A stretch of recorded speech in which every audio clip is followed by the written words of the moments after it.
Bismillah. Adam tamponna son front moite et soupira. Depuis que Kézé était entré dans sa vie, rien ne tournait plus rond. D'accord, la situation n'avait rien de catastrophique, mais les choses n'avaient pas du tout suivi le cours prévu. Par exemple, était-il normal qu'une semaine après le départ de Kézé, il se retrouve dans le tape-cul dépourvu d'air conditionné de la jeune femme, en pleine heure de pointe par une fin d'après-midi étouffante? Pourquoi conduisait-il toujours ce coucou dont le seul élément valable était le nouveau starter qu'il venait d'y faire installer? Il aurait pu emprunter un taxi pour se rendre au bureau. Eh bien non. Malgré sa répugnance, il s'était glissé ce matin encore dans la fiesta, affrontant le déshonneur de conduire une voiture ornée d'un autocollant. Si tu me trouves sexy, klaxon, sur le pare-choc arrière. Ce n'était pas faute d'avoir essayé de le décoller. Tout cela parce qu'il avait l'impression d'y retrouver l'odeur de Kézé. Il lança un regard hargneux vers la BMW voisine dont la conductrice, une beauté, n'arrêtait pas de klaxonner. Ah, et puis, il y avait cela aussi. À cause d'elle, impossible de retrouver les plaisirs simples que lui procurait d'habitude le sexe opposé. Comme tout homme qui se respecte, il adorait regarder les femmes. Mais depuis quelque temps, il lui semblait que la seule fonction des femmes qui l'environnaient était de lui rappeler Kézé. Si Kézé et sa psychologie de bazar disaient vrai, qu'il sublimait son côté sauvage en pilotant une Aston Martin, alors que signifiait le fait de lui avoir prêté sa voiture? Et pire, qu'il ne s'en soit pas soucié depuis lors. Est-ce que cela voulait dire qu'elle l'avait castré? Non. Mais qu'est-ce que c'était que ce raisonnement à la noix? Il était conscient de s'aventurer à la lisière d'un domaine qu'il s'était ingénié toute sa vie à éviter, en espérant qu'il n'en soit encore qu'à la lisière, et non pas déjà plongé jusqu'au cou dans ce genre de sentiment qui mettait votre univers à feu et à sang et vous embrouillait la tête. Le genre de sentiment qui vous faisait croire, contre toute logique, à un possible happy end, alors que cela n'arrivait jamais, ou sinon qui ne durait pas, et vous gardait prisonnier du passé, comme Héloïse. Il n'était sûrement pas trop tard pour retourner à sa vie ordonnée et prévisible, mais cela lui demanderait quelques efforts, plus qu'il ne l'aurait cru. Il se montrait impatient avec son équipe et à peine poli avec sa belle-mère, qui n'en prenait d'ailleurs pas du tout ombrage. Ce qui était particulièrement énervant, elle se contentait de sourire d'un air entendu chaque fois qu'il se mettait à pester. Ce qui l'excédait par-dessus tout, c'était le cadeau de départ de Kézé. Elle avait téléphoné à Madame Lowe pour la supplier de revenir travailler chez lui, et maintenant la vieille toupie était en train de le rendre fou. Comment avait-il pu penser un jour que cette gouvernante était une perle? Le congrès des écrivains devait être terminé à présent. Kézé aurait déjà dû lui ramener son Aston Martin. Quand il avait demandé à Héloïse, qui était toujours en contact avec la jeune femme, de l'aider à récupérer sa voiture, elle s'était contentée de lever les yeux au ciel. Mais il se refusait à l'appeler sur son portable. Il avait trop peur que sa voix ne l'envoûte, comme le chant des sirènes, et ne le persuade d'abandonner sur le champ son travail, pour l'épouser et couler des jours heureux, parce que, au fond, à quoi tout cela rimait-il? Il fallait qu'il se guérisse de sa distraction,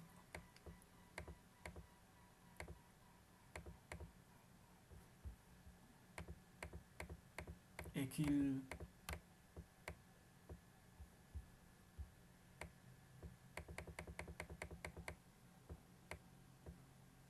renseigne pour savoir s'il existait un terme de psychologie pour ce phénomène. Stop! Il arriva chez lui en nage, et excédé de s'être fait klaxonner tout le long de la route. Les femmes de Memphis n'avaient-elles donc rien de mieux à faire?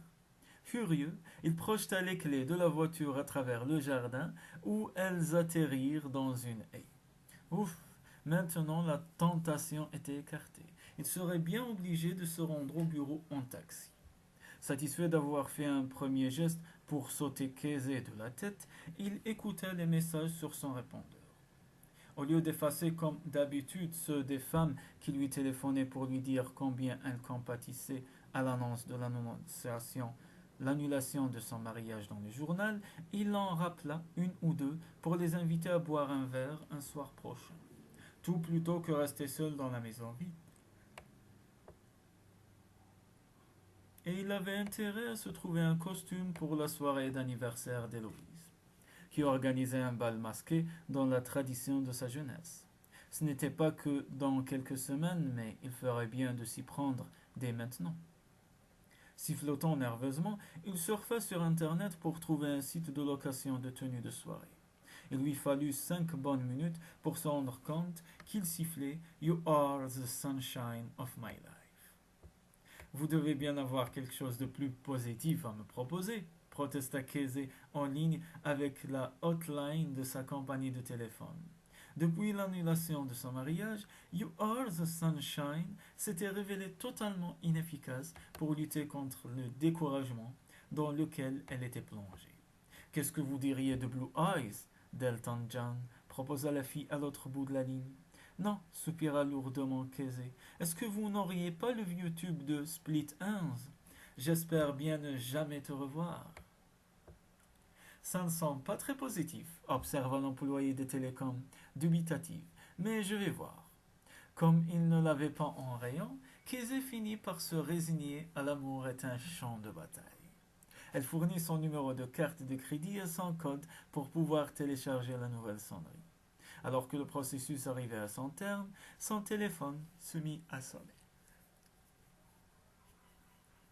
Héloïse, comment allez-vous? Ça me fait plaisir de vous entendre. Je suis impatiente de vous voir, ma chérie, déclara son ex-belle-mère, lui rappelant ainsi qu'elles dînaient ensemble le soir même.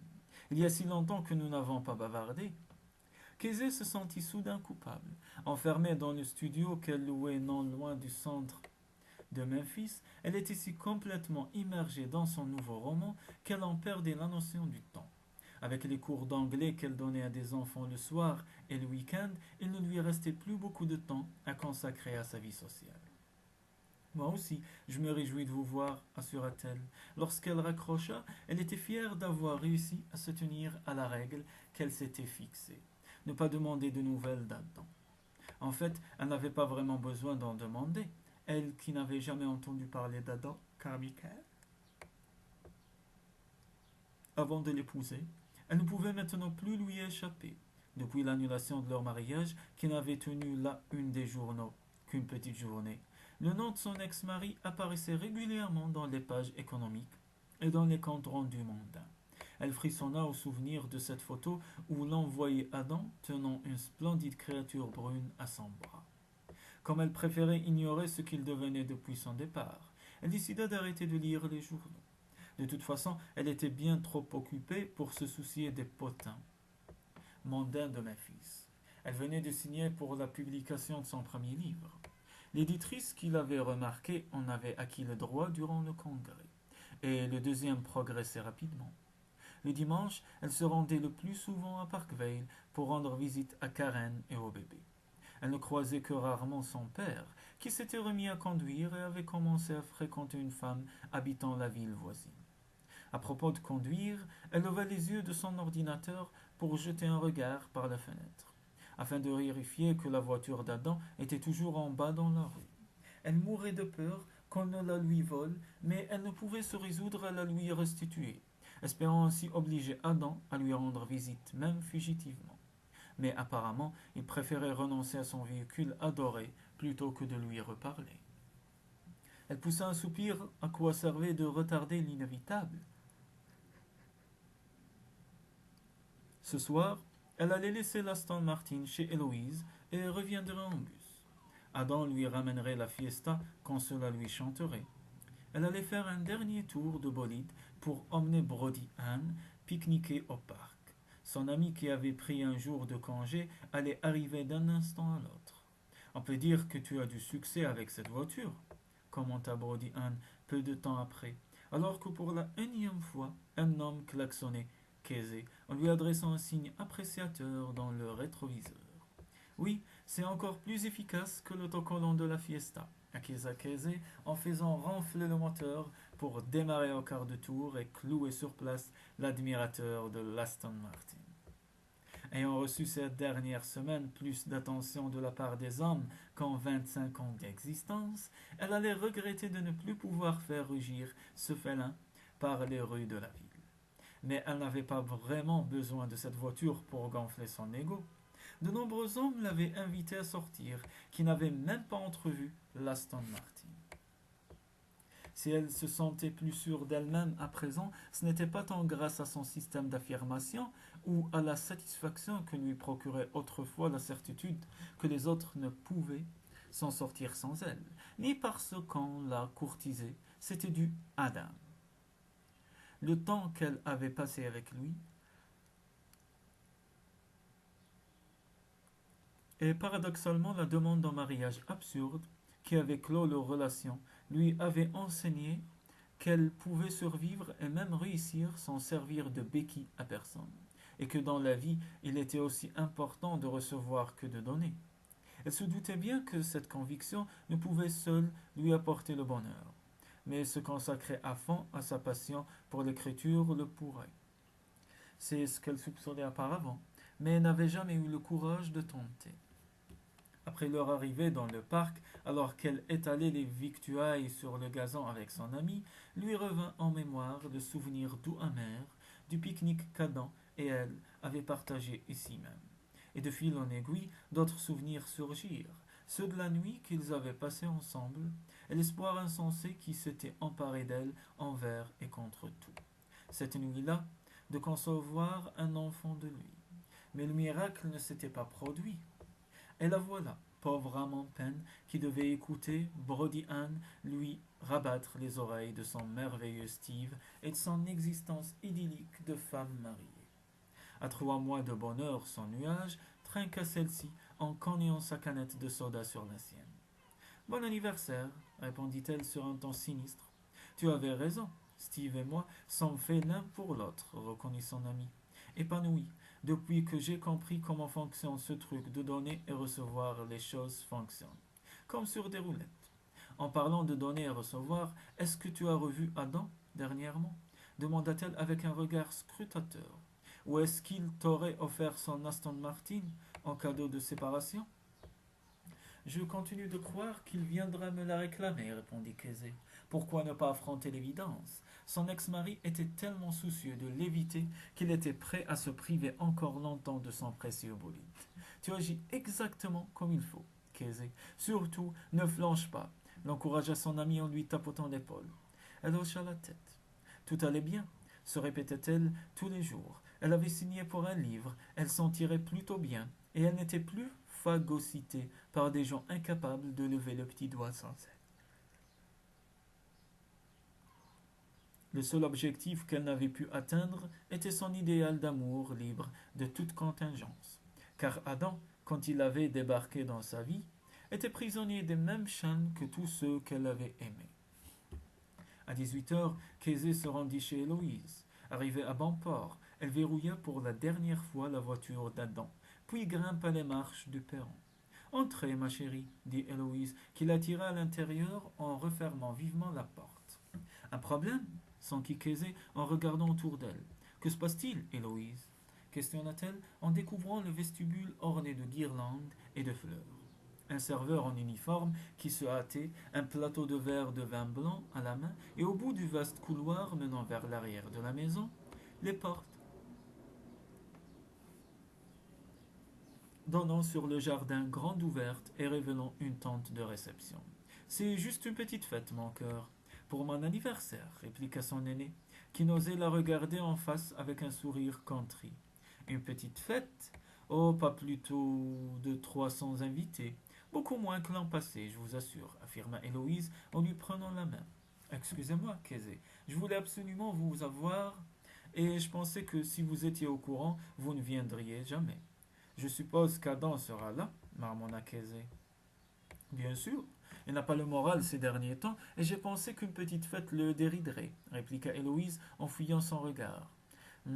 En fait, je ne suis pas sûr de lui avoir dit que vous seriez là. Kesey eut un bref signe de tête pour signifier que toute tentative de les réconcilier, Adam et elle, était superflue, mais elle ne fit aucun commentaire. Héloïse savait aussi bien qu'elle que s'il était stressé, la dernière chose dont Adam aurait envie était d'assister à une soirée. Mais après tout, son moral ne la regardait pas.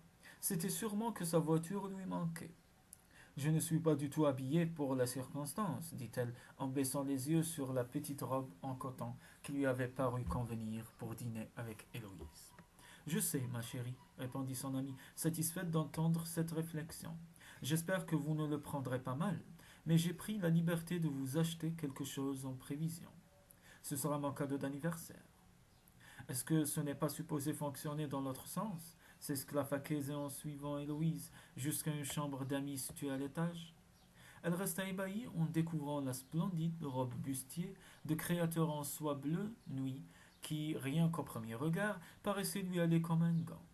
Le vêtement somptueux moulait en effet ses formes comme s'il avait été cousu sur elle. Mon coiffeur vous attend, dit Héloïse, et je vous ai aussi acheté ça, ajouta-t-elle en sortant de sa boîte un masque très raffiné, couvert de plumes dorées, avec des rubans de satin bleu. C'est un bal masqué, expliqua-t-elle. Casey avait soudain l'impression d'être prise au piège. Héloïse n'aurait quand même pas. Promettez-moi que vous n'avez pas organisé un défilé de filles à marier, implora-t-elle. C'est une façon très limitée de voir les choses, ma chère, rétorqua Héloïse en riant sous cap. Il se trouve qu'il y aura ce soir dans l'assistance quelques mâles célibataires tout à fait intéressants. Alors prenez plutôt ça comme un défilé de garçons à marier. Tu as gagné, Casey.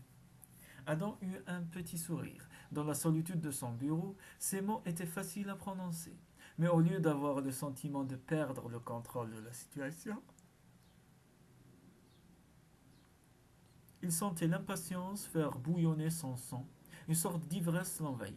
Oui, il avait la conviction qu'avec Casey à ses côtés, tout était possible. Il avait pourtant laissé partir. Elle n'était plus là. Ah, bravo! Quel succès! Il coinça son téléphone sous son menton pour pouvoir remonter sa manche et regarder l'heure. La soirée de sa belle-mère devait être en train de démarrer. Il n'avait aucune envie d'y aller sans Casey, comme d'ailleurs il n'avait envie d'aller nulle part. Vous avez dit quelque chose demanda Sam, qui était en train de fouiller dans ses papiers à l'autre bout de la ligne pour retrouver le paragraphe qu'il voulait lui dire. Non, je pensais tout haut. Ce qui me frappe, c'est qu'en ce moment, vous pensez beaucoup trop, répliqua vertement le juriste. Cette idée est tellement insensée que je me demande même comment le juge a pu la recevoir. Vous ne devriez pas passer à autre chose. Je suppose que c'est votre avis de professionnel, rétorqua Adam sans se frapper. Je vous le donne pour ce qu'il est. De toute façon, ce qui est fait est fait. Mais ne vous attendez pas à ce que ce soit aussi facile à défaire cette fois. Je ne le déferai jamais, affirma-t-il avec assurance en se laissant aller en arrière dans son fauteuil pour poser les pieds sur son bureau. Ce qu'il ne faisait jamais, vous allez à la fête d'Héloïse? Je ne suis pas invité, avoua Sam après un silence gêné. Ce qui en soi est très signifiant, vous ne pensez pas? Peut-être, éluda Adam, mais je vais m'y rendre quand même. Vous allez jouer les piques assiettes chez Héloïse lança-t-il abasourdi. Ce n'était pas le genre de Sam, ni le genre de choses qu'on se permettait chez sa belle-mère. Il me semble que c'est comme ça qu'on dit. Oui, acquiesça l'avocat avec raideur. Mazette, s'exclama Adam, impressionné. Alors à tout à l'heure, reprit-il, avant de raccrocher et d'aller enfiler le smoking qu'il avait préparé pour l'occasion. Une fois au volant de la voiture de société qu'il utilisait, tant qu'il n'avait pas pris de décision au sujet de l'Aston Martin, il changea soudain d'avis et se dirigea vers la banlieue verdoyante où résidait Casey. Après avoir vainement pressé à plusieurs reprises la sonnette de son appartement, il se mit à jurer. Il avait été tellement porté par l'idée qu'il allait bientôt la voir et lui parler qu'il ne pouvait pas concevoir qu'elle soit absente. Et il n'y avait pas non plus de traces de la voiture de Casey, ou plutôt de la sienne. Tant pis, il l'attendrait.